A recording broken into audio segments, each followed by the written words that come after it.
በስመ አብ ወወልድ ወመንፈስ ቅዱስ አሐዱ አምላክ አሜን። የተወደዳችሁ የልዑል እግዚአብሔር ቤተሰቦች፣ እናታችን የቅድስት ድንግል ማርያም የአስራት የቃል ኪዳን ልጆች፣ የመላእክት የሰማዕታት የደናግል የመነኮሳት የነቢያት የሐዋርያት ወዳጆች በወደደንና ባፈቀረን በልዑል እግዚአብሔር ፍጹም ሰላምታ ሰላም እላችኋለሁ። እንደምን ሰነበታችሁ? እንደምን እስከዚህ ሰዓት ቆያችሁ? አሜን። ልዑል እግዚአብሔር ይህችን ዕለትና ይህችን ሰዓት ባርኮ ቀድሶ በሰላም በጤና ላደረሳችሁ ክብርና ምስጋና አምልኮትና ውዳሴ ከእናቱ ከቅድስት ድንግል ማርያም ጋር ይድረሰው። እንኳን ለዚህች ለተቀደሰች ለተወደሰች ቀን ለነቢዩ ኤልያስ ዓመታዊ ክብረ በዓል በሰላም በጤና አደረሳችሁ። በዚህች ቀን እግዚአብሔር እንደወደደ እግዚአብሔር እንደፈቀደ የምነጋገረው ታኅሳስ 1 ቀን ነቢዩ ኤልያስ የተወለደበት ቀን ነውና በዚህች ቀን ነቢዩ ኤልያስ ለምን ይከበራል? በእግዚአብሔር ፈቃድ እንመለከታለን። ቅድስት ቤተ ክርስቲያናችን ከሊቀ ነቢያት ቅዱስ ሙሴ ቀጥላ ቅዱስ ኤልያስን ታከብራለች። ርዕሰ ነቢያት ብላ ነቢዩ ኤልያስንም ትጠራዋለች። ነቢዩ ኤልያስ ሰማይን የለጎመ እሳትን ያዘነበ ፍጥረትንም በቃሉ ያዘዘ ነቢይ እንደሆነ ታሪኩን ቅድስት ቤተ ክርስቲያን ትተርካለች።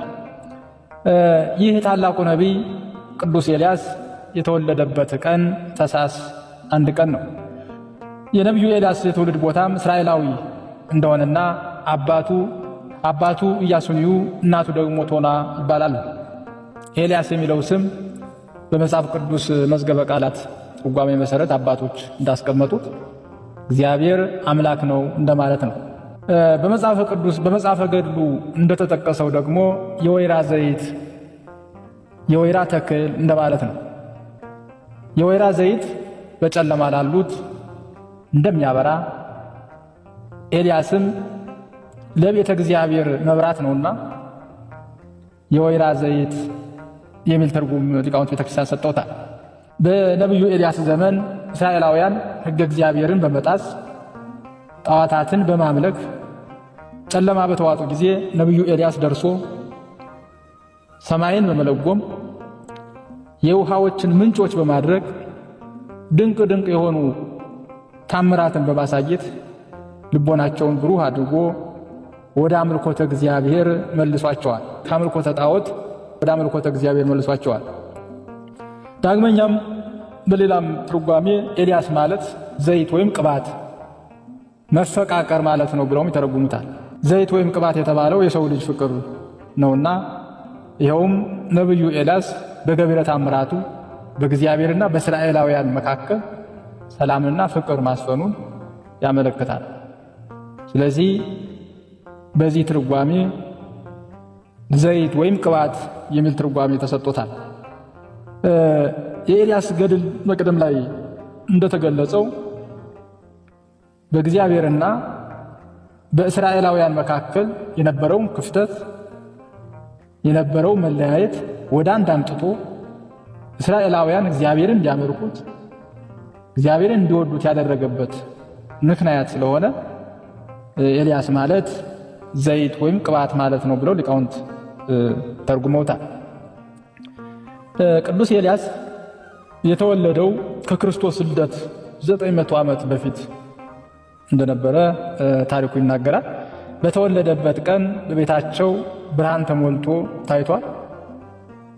ብርሃን የለበሱ 4 መላእክት በእሳት መጎናጸፊያ ሲጠቀልሉት ወላጆቹ በማየታቸው ደንግጠው ለነቢያትና ለካህናት ሲነግሯቸው ካህናቱም ነገሩ ቢለቅባቸው ምን አይነት ፍጥረት ይሆን? ምናልባት በእስራኤል ላይ ይነግስ ይሆን ወይስ ነቢይ ይሆን ብለው ይህንን ፍጥረት አድንቀውታል። ቅዱስ ኤልያስም ከልጅነቱ ጀምሮ ኮስታራ፣ ቁምነገረኛ፣ ንጽሕናን የሚወድ እስራኤላዊ እንደሆነ መጽሐፈ ገድሉ ይናገራል። ቅዱስ ኤልያስ የተወለደበት ወቅት ሕዝቡና ነገሥታቱ የከፉበት እግዚአብሔር ተክዶ ጣዖት ማምለክ የገነነበት ዘመን ነበር። ድሮ በኢሎፍላውያን እጅ የነበሩት ጣዖታት ዳጎንና ቤል የሚባሉ በዚያ ዘመን ወደ እስራኤል ገብተው ነበር።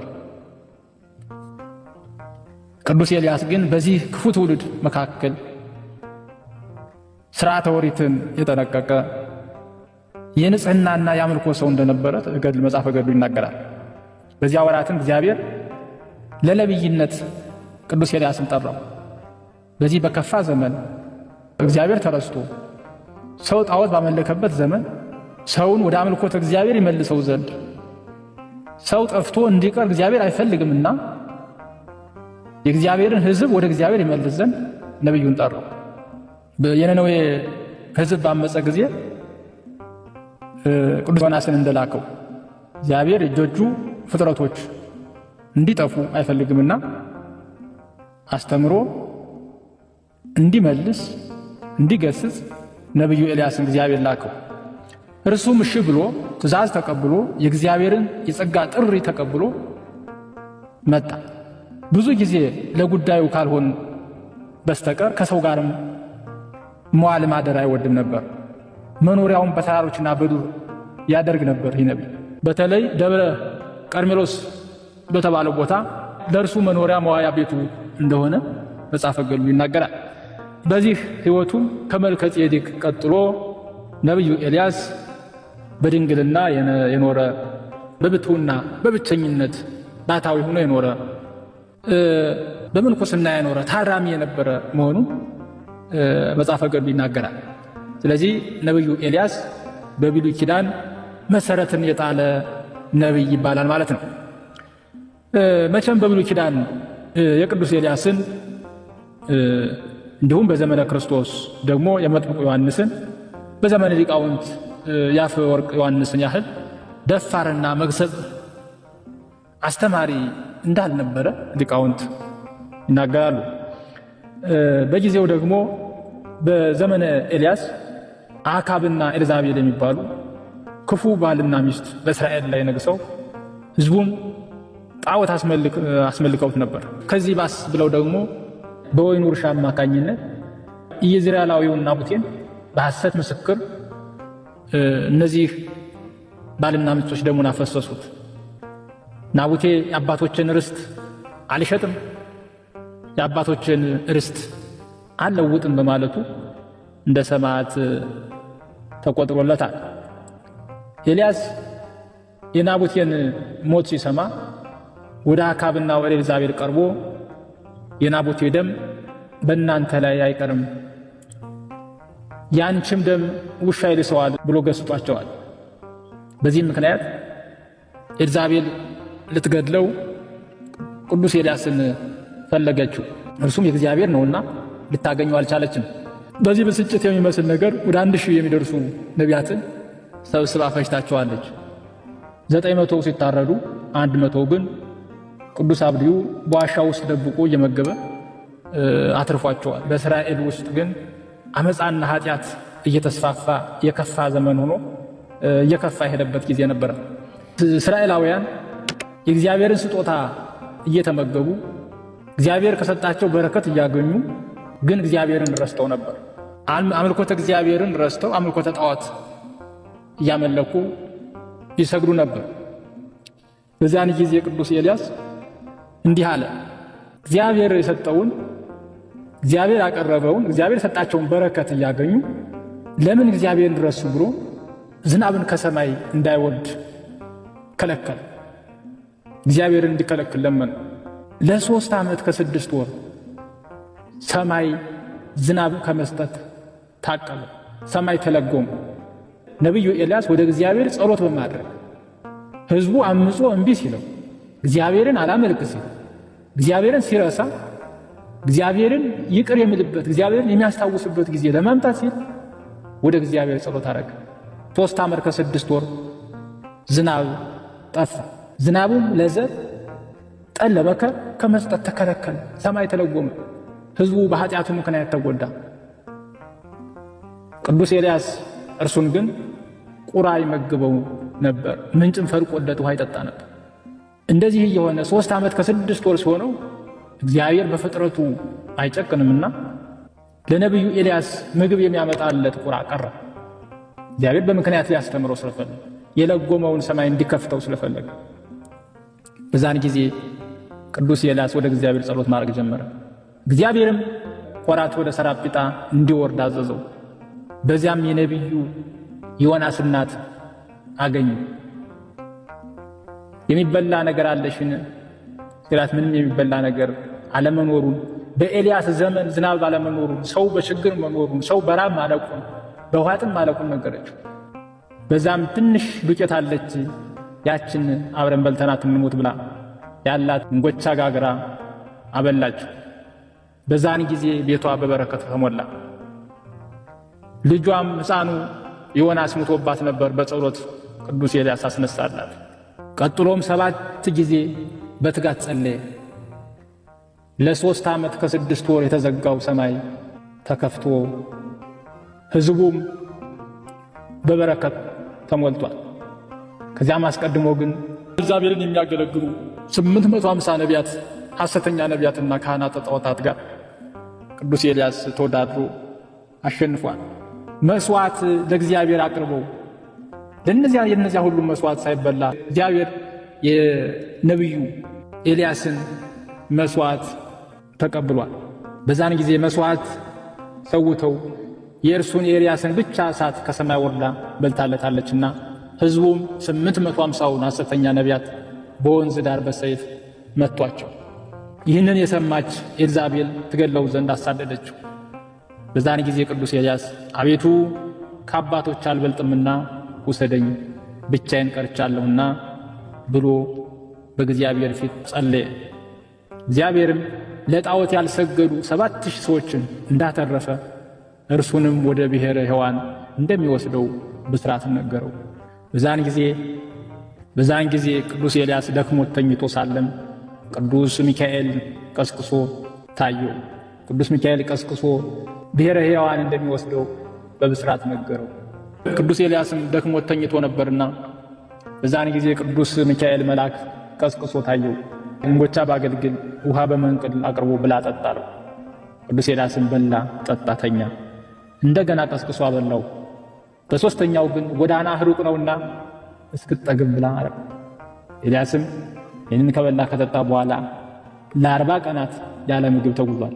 ከዚያም በኋላ ምድራዊ ህብስትን አልተመገበም። እግዚአብሔር አካብና ኤልዛቤልን ከተበቀላቸው በኋላም ቅዱስ ኤልያስ በክፋተኞች ላይ 2 ጊዜ እሳትን አዝንቧል።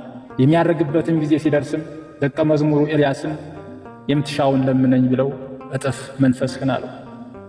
3 ጊዜ ከመንገድ ሊያስመልሰው ሞከረ።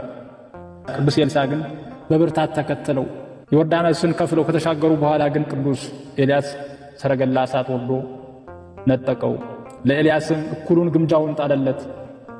ዛሬ ቅዱስ ኤልያስ በብሔረ ሕያዋን ያለ ሲሆን በዘመነ ሐሳዊ መሲህ መጥቶ በሰማዕትነት ከቅዱስ ሄኖክ ጋር ያርፋልና። ስለዚህ ቅዱስ ኤልሳዕ አለቅህም ብሎ ነብዩ ኤልያስን ተከትሎ በረከትን፣ ጸጋን፣ እጥፍ ድርብ መንፈሱን ከመምሩ ከቅዱስ ኤልያስ አግኝቷል። በነብዩ ኤልያስ ዘመነ ትንቢት አገልግሎት በእግዚአብሔር ኃይል ካደረጋቸው አስደናቂ ታላላቅ ታምራት መካከል የተወሰኑትን ብንመለከት፣ አንደኛ ከ3 ዓመት ከ6 ወር ዝናብ ለዘር ጠል ለመከር ከመስጠት እንዲከለከል፣ ምድርም የተተከለባትን እንዳታጸድቅ፣ የዘሩባትን እንዳታበቅል ለእግዚአብሔር አመለከተ። ይህንም ጥያቄ እግዚአብሔር መልስ አግኝቶ በእነዚህ አስከፊ ዓመታት ብዙዎች አመፀኞች እንደ ቅጠል ረግፈው እንደ ሻሽ ተነጥፈዋል። ይህም የኤልያስ እገዳ ከ850 ነቢያት፣ ሐሰተ ነቢያት፣ ካህናተ ጣዖታት አንዱም ወደሚመለከተው በጸሎትም ሆነ በመስዋዕት ለማስነሳት የቻለ የለምና ነብዩ ኤልያስ 3 ዓመት ከ6 ወር ዝናብን መለጎሙ አንድ ያደረገው ትልቅ ታምር ነው። ሁለተኛ አመፀኞች አካብና ኤልዛቤልን ምንነታቸውን ካሳወቀ በኋላ የዘጋውን ለመክፈት ወደ እግዚአብሔር ወደ ፈጣሪው በመጸለይ ዝናቡን አዘንቧል። እግዚአብሔር ለወዳጆቹ የገባውን ቃል ኪዳን አያጥፍምና የእግዚአብሔር ሐዋርያ ስለ ኤልያስ ማንነት ሲያደንቅ ኤልያስ እንደኛ ሰው ነበር፣ ዝናብ እንዳያዘንም ከለከለ፣ እንደገና እንዲያዘንም አደረገ በማለት በዘመኑ የነበሩ ክርስቲያኖች ከቀና ክርስትናቸው ምን እንደሚጠበቅባቸው ከእምነታቸው ምን ማግኘት እንዳለባቸው ያወቁበት ጊዜ ነው ማለት ነው። ሶስተኛ አሞራዎች ምግብ እንዲያመላልሱለት አደረገ። እነዚህ አሞራዎች ለ3 ዓመት ከመንፈቅ ያለምንም ረፍት ኤልያስን ሲያገለግሉ ምግብ ሲያመላልሱ ኑረዋል። አራተኛው ለአንዲት መበለት ዱቄትና ዘይት አበርክቶላታል። ዱቄትና ዘይት ያበረከተላት ሴት ልጇ ቢሞትባት ከሞት አስነስቶላታል። ይቺ ሴት በእምነቷ አርያነት ያላት ደገኛ ሴት ናት። ኤልያስን የእግዚአብሔር ሰው ሆይ ከአንተ ጋር ምን አለኝ? ኃጢአትንስ ታስብ ዘንድ ልጄንስ ትገድል ዘንድ ወደ እኔ መጣህልን? ብለዋለች። ኤልያስን በእግዚአብሔር ኃይል ወዲያውኑ የሞተውን ብላቴና ጠጋ ብሎ ወደ ፈጣሪው በጸሎት በማመልከት አስነስቶ የብላቴናውን እናት አስነስቷታል ማለት ነው። ስለዚህ ይሄ ቅዱስ ኤልያስ ያደረገው አራተኛው ታምር ነው። አምስተኛው አካብና ኤልዛቤልን በሐሰት ሲደልሉ ሕዝቡን ሲያታልሉ የነበሩ ነቢያት ሐሰትን ካህናት ጣዖታትን በሕዝቡ ፊት አዋርዷል።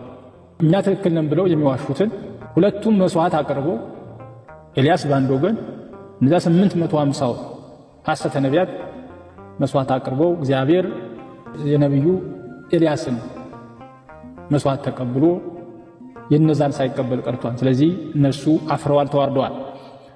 ስድስተኛ ምግብና መጠጥ መልአክ ከሰማይ ያመጣለት ያንን ተመግቦ ለ40 ቀን ያለምንም ምግብ ያለምንም መጠጥ ለ40 ቀን ተጉዟል። መልአኩ ቅዱስ ሚካኤል ተነስና ብላ መንገድ ሩቅ ነው እስክትጠግብ ብላ በማለት አብልቶ አጠጥቶ ለ40 ቀን ምንም ሳይቀር ተጉዟል። ሰባተኛው በመጎናጸፊያው የዮርዳኖስን ባህር ከፍሎ ከነደቀ መዝሙሩ በደረቅ ተሻግሯል። ከዛን በኋላ ዮርዳኖስን ከተሻገሩ በኋላ በእሳት ሰረገላ ተነጥቆ ሄዷል። መጎናጸፊያውን ለደቀ መዝሙሩ ለኤልሳ በበረከት ተሰጥቶታል። ስምንተኛ ነብዩ ኤልያስ ሳይሞት በሕይወት መራራው ሞት እያየው በብርሃን ሰረገላ ወደ ሰማይ አድርጎ ሞትን ሳይቀምስ በብሔረ ሕያዋን የሚገኝ ነብይ ነው ማለት ነው። ስለዚህ እነዚህ ታላላቅ 8 ታላላቅ ታምራት በነብዩ ኤልያስ የተደረጉ ድንቅ ስራዎች ናቸው ማለት ነው። የነብዩ ኤልያስ እርገት ምን ይመስላል ብለን ስንመለከት ነብዩ ኤልያስ ጸሎት እያደረገ ሳለ መልአኩ ቅዱስ ራጉኤል ተገልጾ ኃላፊ ጠፊ የሆኑ ሕሊናትን ያሸነፍ ሞትንም ድል ያደረግ ተጋዳይ ሆይ ፈጽሞ ደስ ይበልህ፣ ወደ ሰማይ የምታረግበት ዘመን ደርሷልና ፍጹም ደስታ ፈገግታ ተድላ ከሰፈነበት አገር ትኖራለህ፣ ደዌ በሽታ ሞት ሐዘን ከሌለበት በረከት ከሞላበት ቤትም ትገባለህ። በዚያም የልዑል እግዚአብሔርን ትእዛዝ የሚፈጽም እንዳንተ ያለ ሄኖክ አለ። አሁንም ተነስና ዮርዳኖስን ተሻግረህ ሂድ አለው መልአኩ ቅዱስ ራጉኤል። እግዚአብሔር ኤልያስን ወደ ሰማይ የሚያሳርግበት ጊዜ ሲደርስም ነብዩ ከጌልጌላ ተነስቶ ወደ ኢያሪኮ ሲሄድ ደቀ መዝሙሩ ኤልሳ በሕያው ነፍስህ አምልሃለሁ አንተን አልለቅህም በማለት ተከትሎት ሄደ። ኢያሪኮ በደረሱ ጊዜም በኢያሪኮ ያሉ ደቂቀ ነቢያት መጡ። ኤልያስን እርገት በመንፈስ ቅዱስ ተገልጾላቸው ኤልሳን ዛሬ እግዚአብሔር ጌታህን ከአንተ እንደሚወስደው ታውቃለህን አሉት። እርሱም አውቃለሁ ዝም በሉ አላቸው። ከዚያም ኤልያስ ኤልሳን እግዚአብሔር ወደ ዮርዳኖስ ልኮኛልና ከዚህ ተቀመጥ ባለው ጊዜ አሁንም በሕያው ነፍስህ አምልሃለሁ አንተን አልለቅም በማለት አብሮት ተከትሎት ሄደ። ዮርዳኖስን ከፍለው ከተሻገሩ በኋላ ግን ቅዱስ ኤልያስ ሰረገላ እሳት ወርዶ ነጥቆ ሲወስደው ለኤልሳም መጎናጸፊያውን ጥሎለት ሰጥቶት ወደ ሰማይ አረገ። ቅዱስ ኤልሳም ከአባቱ ከመምህሩ በረከትን አግኝቶ ተመለሰ ማለት ነው። በአጠቃላይ ነብዩ ኤልያስ በዘመነ ኦሪት ከነበሩት 15 ነቢያት ውስጥ ነብዩ ሙሴ፣ ከነብዩ ኢያሱ፣ ከነብዩ ሳሙኤል፣ ከነብዩ ዮናታን፣ ከነብዩ ጋድ፣ ከነብዩ ዳዊት፣ ከነብዩ ሰለሞን፣ ከነብዩ ኤልሳ፣ ከነብዩ እዝራ፣ ከነብዩ ኢሳይያስ፣ ከነብዩ ዳንኤል፣ ከነብዩ ኤርምያስ፣ ከነብዩ ሕዝቅኤልና እንዲሁም ከነብዩ መጥምቀ ዮሐንስ መካከል አንደኛው ነብዩ ኤልያስ ነው። ይህ ቅዱስ በአካለ ሥጋ ከጌታችን ጋር በደብረ ታቦር የተነጋገረ ነቢይ፣ የጣዖታትን መስዋዕት አፈራርሶ ለልዑል እግዚአብሔር እውነተኛ መስዋዕትን ያሳረገ ካህን፣ ሥርዓተ ምንኩስናን የጀመረ ባህታዊ፣ ስለ እግዚአብሔር ለፍርድ መምጣት አስቀድሞ የሚሰብክ ሐዋርያ እንደሆነ የነቢዩ ገድለ ኤልያስ መቅድም ይናገራል ይተረጉማልና ከነቢዩ ኤልያስ በረከትን ጸጋን ረድኤትን ያድለን ዘንድ ቅዱስ ፈቃድ ይሆንልን። እግዚአብሔር አነሳስቶ ያስጀመረን አስጀምሮም ላስፈጸመን ለልዑል እግዚአብሔር ክብርና ምስጋና አምልኮትና ውዳሴ ለሱ ይሁን። ወስብሐት ለእግዚአብሔር ወለወላዲቱ ድንግል በመስቀሉ ክቡር አሜን። ይቆየን። ኤልያስ በሰረገላ ሰወረ